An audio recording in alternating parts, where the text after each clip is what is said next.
After the huge disappointment that Subnautica turned out to be, I just had to find more survival games, because the spark was kindled. I wanted to go out into a strange world and explore it and brave it with the best of my abilities to not die to its horrors and just make a little base of my own into this world.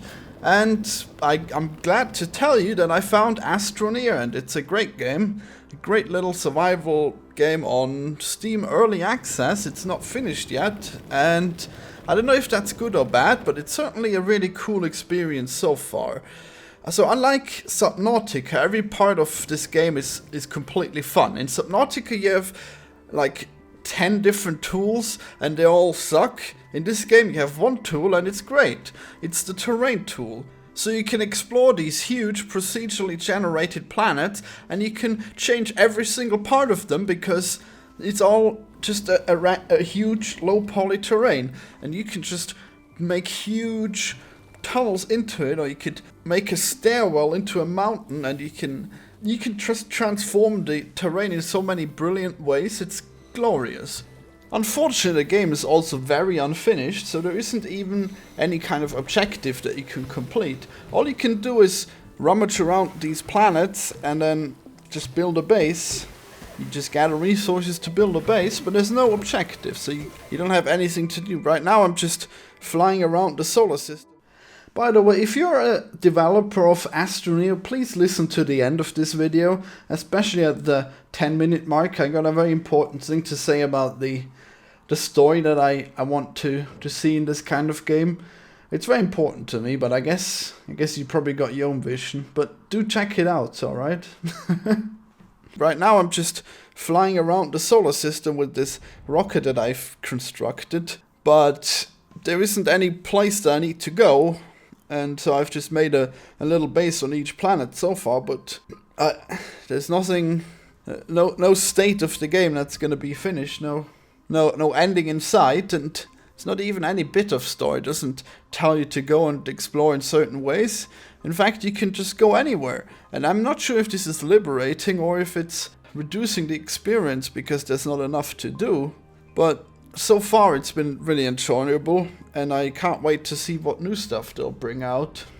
Like Subnautica, this game also has a really small inventory, but in this game you also can't go far from your base, so it's not as big a problem, but it would be nice if there was a bigger inventory.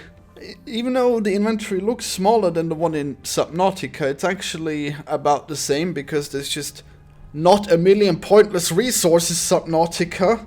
Now in this game there's only like 10 resources and you got 10 inventory slots, and like one piece of resource is a lot more valuable than one piece of resource in Subnautica, because at the most you need 2 of one to make, well, I mean there's some things that need 4, but usually most of the stuff you just need 1 or 2 of the resource. And the inventory has this weird shrinking mechanic where the stuff is big, but then you pick it up and then it becomes small and it shrinks down into your backpack. So the inventory is actually larger than it seems, and you actually have quite a lot of this stuff with you, because if you collect like one copper ore, it's actually probably a huge bunch. It's just like really compressed, and then you go to the smelter and it transforms it into a copper ingot that's about as large as the copper ore was. So I'm sure the ore was even more compressed than this ingot is, and then when you use the ingot to build stuff, it becomes much larger than the ingot ever was. So there's a lot of the resources are just more valuable than they are in Subnautica. And the game doesn't waste your time with a million pointless resources, so that's good. But unfortunately, the game has a really slow start. I was so close to quitting. I guess not that close, but it was crazy. It felt just like Subnautica over and over again, because you're stuck on this planet and you can't go very far from your base because you'll run out of air instantly. You have like 1 minute of airtime and that's it. And you don't even move very fast, so it's really limiting. And there's a really good mechanic to fix that, by the way, but you don't have that yet. The first hour of the game, you're gonna be stuck in like a tiny area around your your base, and that's bad. They need to fix that, in fact. So the way you increase your radius of movement is by building tethers. They're these pylons? I don't know. They're like little sticks that you put in the ground, and then there's a stream of oxygen and light that goes from this tether to you, and you can place as many tethers as you want. You can make so many of them, and then that just makes it's just great. It's just a brilliant mechanic, because not only do they illuminate the area around you, but they also tell you where you've been because you've placed the tethers there. And so it's just glorious how practical these tethers are. And the fact that you don't have tethers for the first hour of the game, I guess, is really bad, because you just think the game sucks, but it doesn't suck once you get the tethers. So that's what bothers me. And the same thing goes for the work light. There's a work light that you can stick on you, and it illuminates the area around you. Otherwise, you have this tiny light that makes it look like I'm stuck in Subnautica over and over again. But no, you just craft a work light later on, and then you're good to go. But that stuff, you don't get that stuff right away. So what you do when you start the game is you build a research platform, and then you find like a plant seed, and you research it. And then you can unlock stuff, and the first stuff you're gonna unlock is the tethers. But you don't know that, because there's like 30 different things that you could unlock. So you don't know which one's the good one, and the tethers are like the main good one. That's the best thing you can unlock, is the tethers. So the game it has an easy fix. Just give me one pack of tethers just at the start. Because you could potentially be in a situation where you can't even get anything to research. So you could build a research platform, but you can't get like one of those researchable items to get in them, because you can't leave your base because you don't have a tether. So that sucks, and it needs to be fixed. So that's an easy fix, and don't be alarmed by how bad the game is before you have tethers, because once you have tethers, it's beautiful. You can build huge roads where the tethers just light the way, and you know where to go, and you can put them all the way underground and all the way on top of a mountain. It's just so cool. It's just such a zen game. It's so relaxing and beautiful to just go around and place tethers and farm for research, for resources. You can convert more of your resources into tethers. It's great. And they just they bring you energy, and they bring you oxygen. There isn't food in this game, which is great. So you're just gonna you have infinite oxygen as long as you're in range of the tethers or your base. But the thing you're gonna run out of eventually is power. So you don't know this yet, because on the first planet you basically can't run out of power. I don't know. I guess the first habitat is like a good version of a habitat that can't run out of power. It like slowly produces power, but you still want to actually make power yourself, so it doesn't take forever to build the things. But basically, if you explore another planet, you're not going to have that big habitat for some reason, because you can make habitats, but they don't transform into a big habitat like your first habitat does, the one that you start with, even though it looks exactly like the other one. So I don't know, it's crazy. I expected this habitat to transform into a big one, but it didn't. It was awful, and it also makes it pointless, because these habitats, they don't do anything. I guess you can sit in them, but you can sit in your space shuttle too, and you've got that near your base anyways if you're gonna go to a different planet. You don't start with a space shuttle, obviously, but you're gonna make one, and you're gonna have it for the rest of the game, so you never need a habitat. It's confusing that the habitats don't provide you power like your first habitat does. Power, that's a funny thing, because I played the game, and I found an exploit that gave me infinite power. You can craft power cells, and they wouldn't deplete. I guess they were bugged. I wonder if they fixed it yet. Probably not, though. So I built a rover, and I thought, oh wow, this rover has a lot of power. It hasn't run out yet. Turns out it was because I had put these power cells on it, and that just charged it full of power. But the power cells are supposed to be depleting themselves, which they weren't, so that was crazy.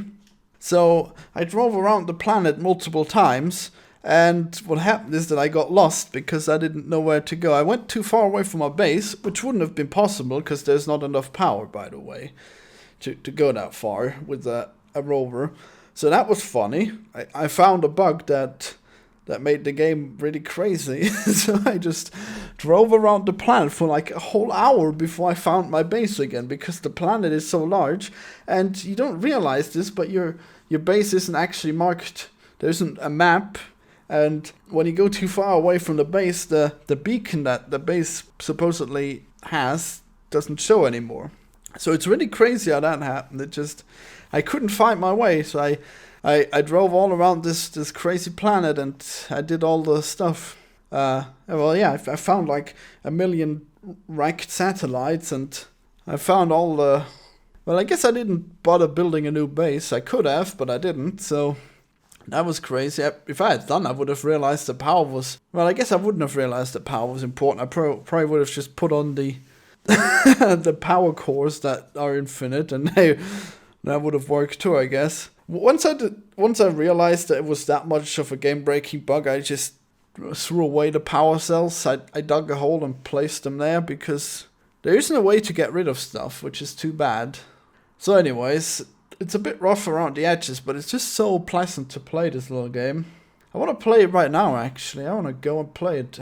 Damn it.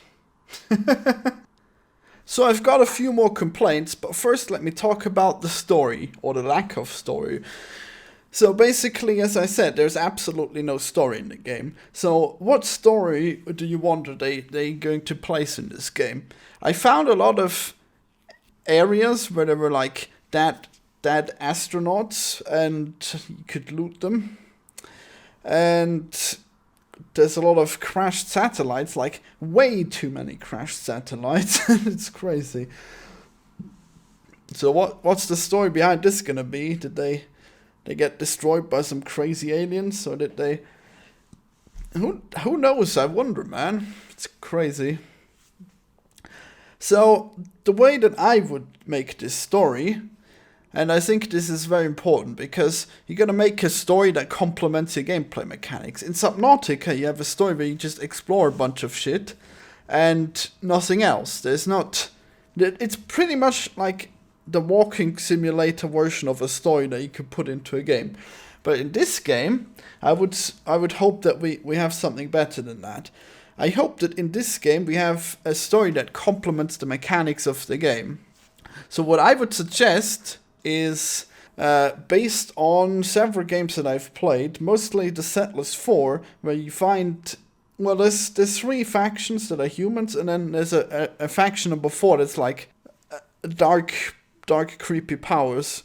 So basically, it's... I guess the land is basically covered in this black slime, and you have to dig up the slime to defeat the dark race of people. No racism here, by the way. It's just like dark monsters or something. So I think we should have something like that in this game. And that's a really old game, so don't worry about originality or anything. Any idea will have been done at some point. So basically, well, it's different anyways, because that's an RTS game, and this is, well, a game where you dig up planets. So basically, the way I would handle it is that you have these destroyed satellites and these astronauts, and you have to explore them, and then eventually you find out that the astronauts were trying to defeat this black alien slime that was threatening to devour the planet. So basically, the first planet you meet, there's no black slime, and then, or maybe there's like a trace, who knows. And then the next planet you meet, there's going to be procedurally more slime on each subsequent planet.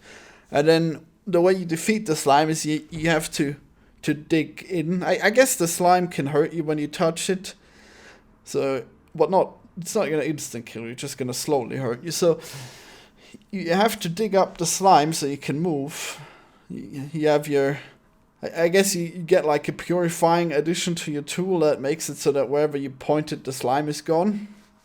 And so you have to dig up the slime, and then you have to find like the core of the corruption, which is like a sphere that like radiates dark purple light or something, and then you have to, I don't know, destroy it in some way, or maybe you have to bring it back home and research it. I guess just removing it from where it was will probably kill the...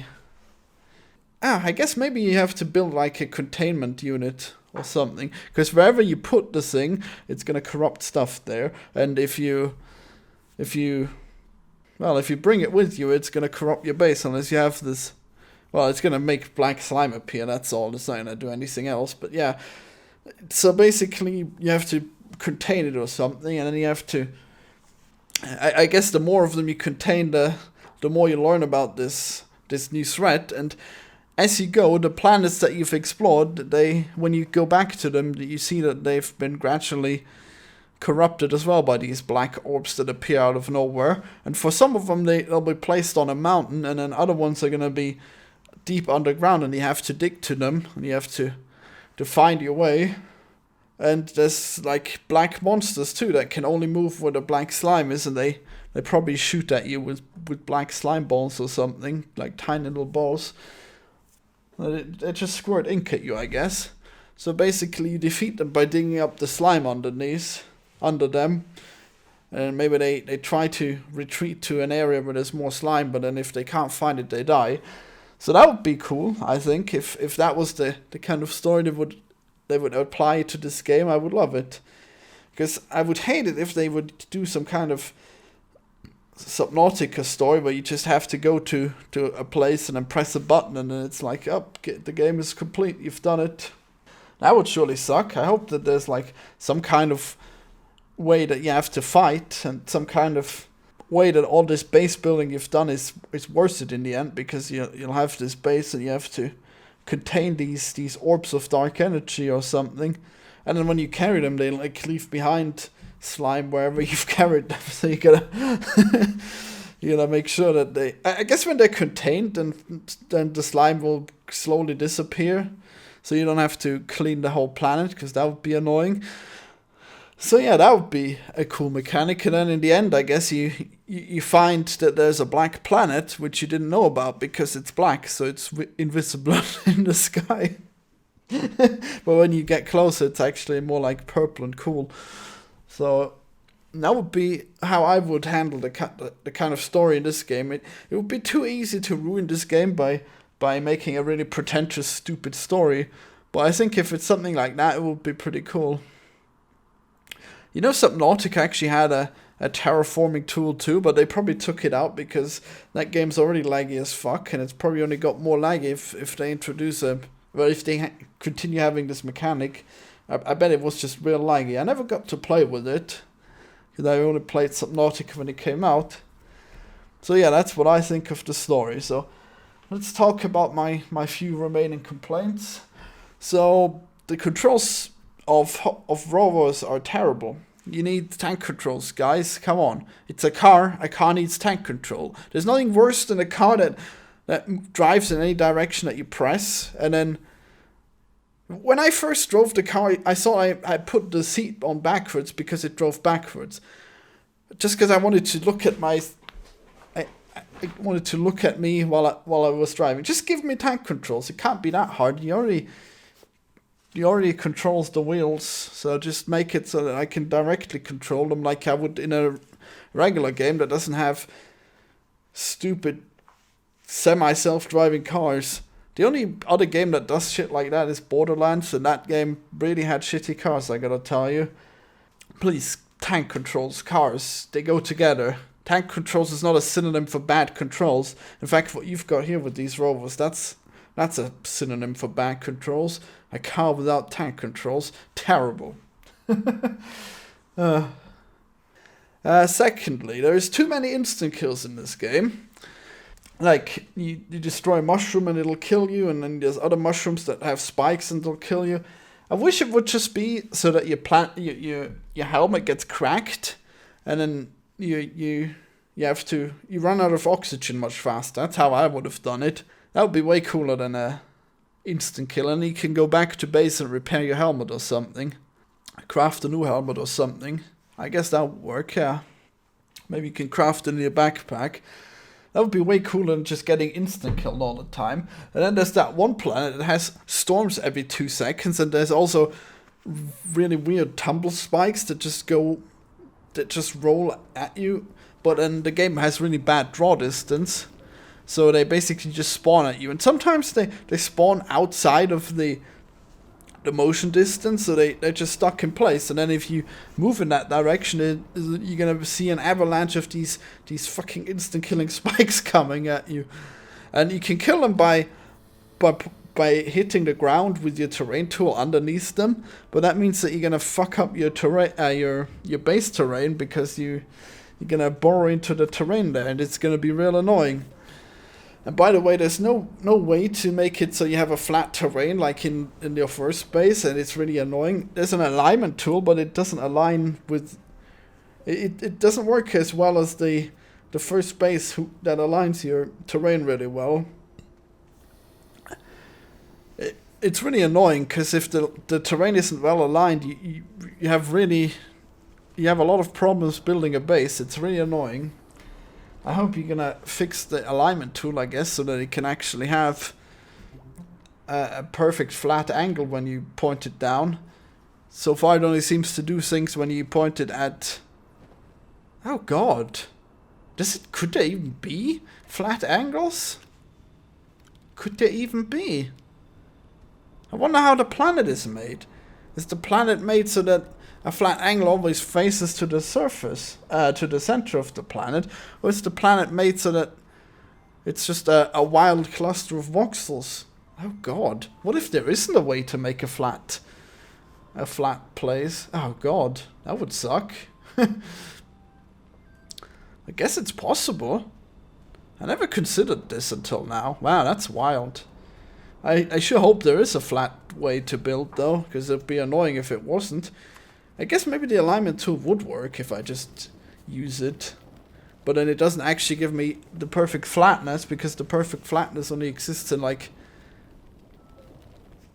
in very few places that are, like... just places where the voxel version of the ground actually faces directly towards the planet. Oh god, that would be... I never considered that. Oh no, that's terrible. I always assumed there was like a radial planet that basically had, you know, yeah, basically radial, so it would always be pointing down, but I guess it's not always pointing down. That's odd. Oh no. What was my first complaint? Oh yeah, the instant kills. I gotta watch out for those. I don't like him too much. Alright, so anyways...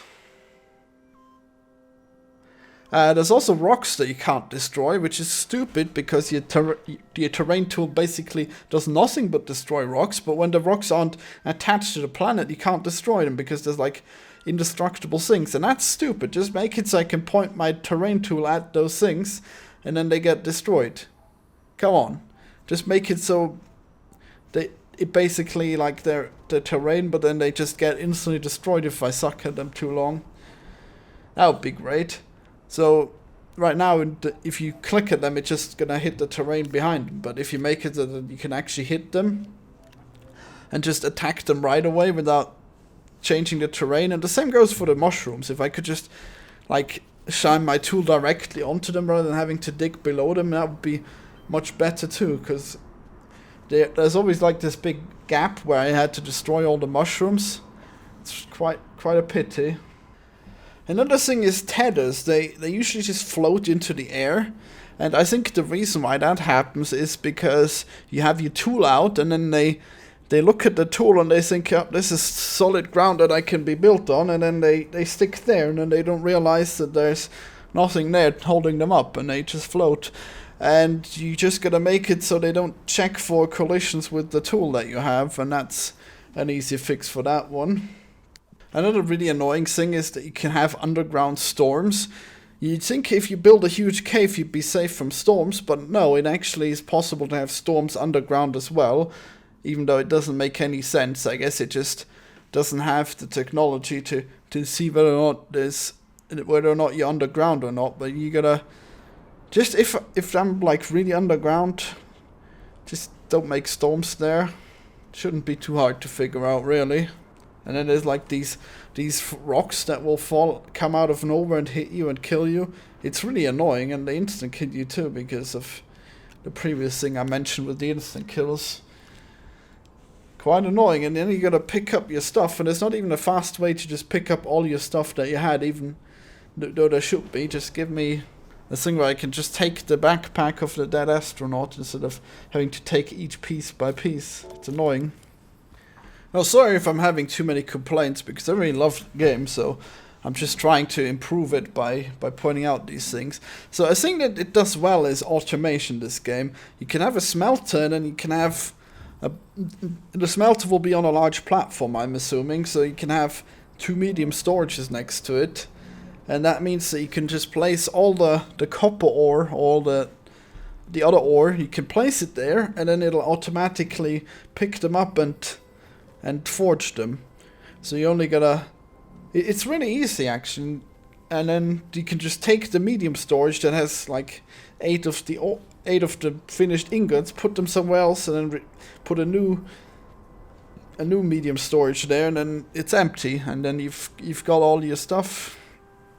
It's really convenient how you can move around the things, and it's really convenient how the platforms use the materials that they use. If they're on the sides of the platform, the things just pick up the convenient stuff. And energy is really quite cool too, even though another thing with storms is that the wind turbines don't work half the time. Even if there's a storm going on, they won't be spinning. It's really annoying.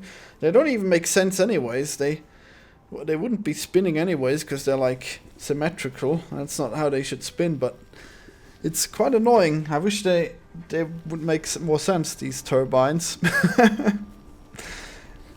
But not too much sense, I guess, because, well, actually, I guess you'd have to orient them towards the wind, and then they'd generate power, but they should make it so they automatically rotate towards the wind or something. That would be good. Like the solar panels automatically open when there's sun, just like that. So anyways, if you've got power anywhere on your base, it'll put the power where it's needed. So that's cool. You can have all kinds of options there. Just plug things in and stuff, and it's great. Yeah, the only thing I'm missing is that you don't have any large storages that you can place in your base, because the only large storage, by the way, is just a storage where you can put 4 medium storages on, but you can't even have that on your base, because you can only put that on a vehicle, yes, annoyingly. So you can only put it on vehicles, and that sucks. And there's nothing big that stores a lot of stuff, and I wish there was like a drone system, or like a big storage that like has a robot that gives you the stuff you need. So it would be great if I could just have like a huge robot or something, or a huge, I don't know, maybe like a storage crane. So basically it has like an area where you can't see in it, and it just puts all the stuff in it, and you just give it stuff, and it puts the stuff in, and then when you want to take stuff out, you can select which resource you want, and then it presents you all of the resource of that type that it had stored. And alternatively, it'd be even better if there was a way that you could send the resources back through the tethers. If you could have like a drone come by and pick up the stuff that you've collected, so you don't have to go back every time. That would be really cool. But I guess you can build vehicles that behave in well, they don't behave at all. You gotta drive them, but I guess I'm not even sure they're faster, to be honest. But they have large storages, obviously, so they can carry more stuff. But I guess you can't have a large storage and a crane, so that's annoying. I accidentally built a crane onto one of my vehicles. I built a large storage on one of my vehicles. That means now I can't build a crane and a seat on it, which is annoying. And I wasn't even warned of this. Too bad.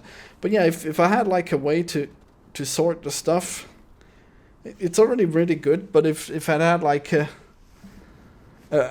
robot that handles your inventory like that in your base, you can just give him stuff and he'll store it. That would be great. Also, the vehicles are pretty silly in this game. They just flop around and they've got the weirdest physics ever. I wonder if that's going to be fixed at some point. But either way, either way, I think there should be a vehicle that is playing to the strengths of this game, because driving is not the strengths of this game.